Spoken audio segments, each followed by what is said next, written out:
Students dressed as sharks gathered outside Parliament. Their protest was against the latest changes to student loans in England.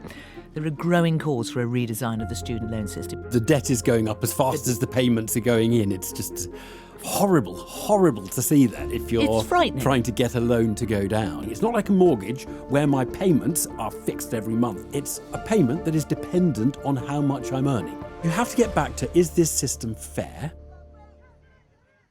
Hello, I'm Sarah Montague from The World at One. And I'm Evan Davis from the PM programme. Now, Evan, look, this whole thing, it's obvious, really. It's fiendishly complicated. Yes. We're going to have to talk. There are so many different plans.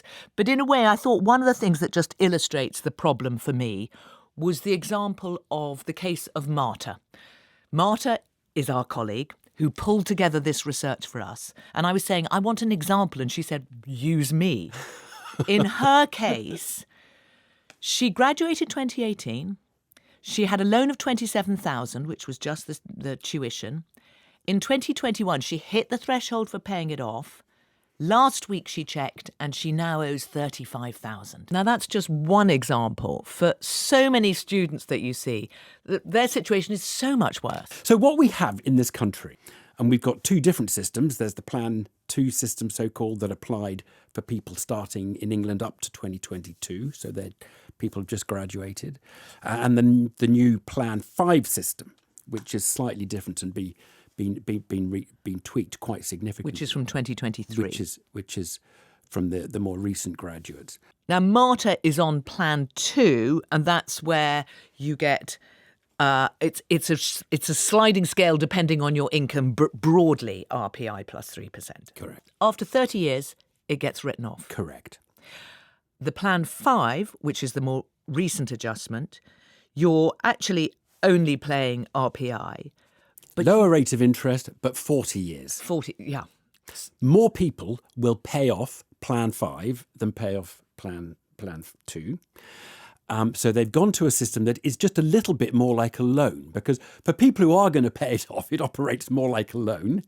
For people who are never going to pay it off, it is more like a tax, if you see what I mean. But the government is not coining it in from the overall loan system.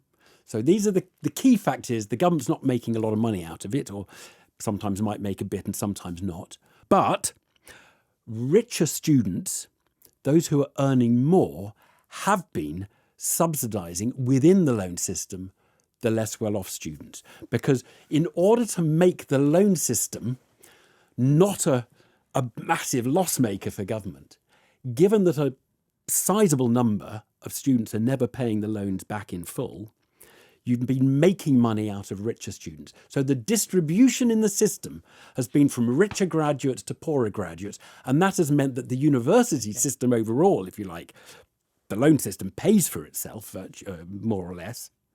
But some people are paying more than they should. They're paying more than a loan would be. It is worth saying just two things. First of all, it's expected that about half of graduates will pay off their loan. And when you talk about richer, of course, the richest don't even need to take it out in the first place, so they do rather well. Their parents or they pay it out of their savings. They give up those savings. They give up the interest they would be making on those savings. So there's a cost to them, but they don't have to go through all the hassle. But it is also the case that it's the sort of middle of the earning group who are actually paying more over their lifetime of earnings. They get particularly hard rather than those who end up doing very well, earning a lot. Right. They don't pay so much. Here's how it works. The poorer graduates are subsidised because they're never going to pay the loan back. The very rich graduates who never take out a loan don't have to worry about it. They just pay their fees and they borrow it from their parents or whatever. The richer graduates on the loan system, often they will pay it back. And they might even pay it back quite quickly, in which case they're not burdened with heavy interest payments that are kind of subsidising the system. The sort of upper middle graduates are the ones who, as a proportion of their lifetime earnings, are often paying more than than others. Than at either And end. they're the ones who feel aggrieved. Now, in terms of the proportion of your lifetime earnings that you'll be paying back to the government on these loan schemes is something like 2.5% of your lifetime earnings. That's the cost of doing a degree. And of course, doing a degree should earn you more. And you should be earning more. Now, here's the question. I think this is the fundamental question about social justice of the loan scheme. Do we want the university system to be paid for by people who go to university, more or less, via a loan scheme that tries to break even? Or do we want richer graduates to pay for themselves and their costs, and for the overall tax system to pay for the poorer graduates? So at the moment, richer graduates are subsidising poorer graduates. Do we want richer graduates to be, if you like, given not only having to pay for their university education, but pay a bit more so that the system is kind of breaking even? Right. That, I think, is the fundamental question. And it is richer graduates, or the sort of upper middle, who are saying, I'm being stung and I feel I'm paying more than I really should for the education I got and for the costs I've incurred. So that's a really big... I mean, I would stress it. I think it is the middle who are getting hit particularly hard. Yeah. Rather, when you say richer, you mean... Well, the middle, and yeah. I mentioned the loan sharks outside Parliament, the sort of sharks with the Rachel Reeves faces, the protesters. What they're angry about is the Chancellor's decision to freeze the threshold so that the point at which you have to start paying 9% of your earnings kicks in earlier. That does look like she might have to move on that. I mean, that could be another U-turn. That could be a U-turn. It's made a lot of graduates very angry. And if you were running a mortgage loan scheme, you wouldn't be allowed to change the terms retrospectively like that.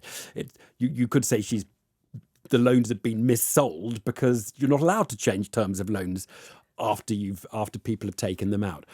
On the other hand, we come back to, this is not really a loan scheme. This is a hybrid loan tax scheme, and governments change taxes all the time and take money from people. These are decisions that are going to cost over the lifetime of these graduates probably several £1,000s. But isn't there an argument that there's a sort of mis-selling here? Because if you take out a loan when you go to university and you have certain expectations of it, if the deals then keep changing, that would affect the decision that you took. And you're going to be pursued if you say, actually, do you know what? I'm not going to pay. Yeah, no, there is an argument that it's mis-selling. On the other hand, I mean, the 18-year-olds going to university won't be reading the sub-clauses. Anyway. It is said in the conditions of the loan that they reserve the right to change the terms or to tinker with the terms. I think it would, ideally you wouldn't be tinkering with the terms. There would be a stability so people could make informed choices about what they want. But you have to remember that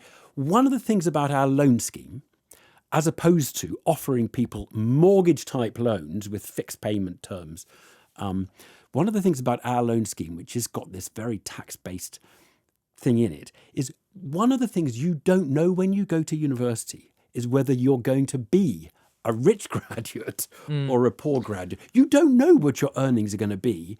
And so there's an insurance system built into our loan scheme. If you are a graduate and you don't make money out of being a graduate, you're not going to be shouldered with the burden of the loan. The amount of people you will have had this saying, if I can find a way to pay off my student debt, should I do it now? And it's an impossible question to answer. It's a really difficult question. Because it depends on the individual and what is going to happen to them in the decades ahead in terms of earnings. If your earnings are going to collapse for reasons that you don't know about yet, you'll probably regret having put some money in because you're never going to pay it off. So if you're never going to pay it off and you're throwing money at this thing, you're just putting money into reducing the amount of subsidy you get from the government. No point in doing it. No, it's a really complicated calculation.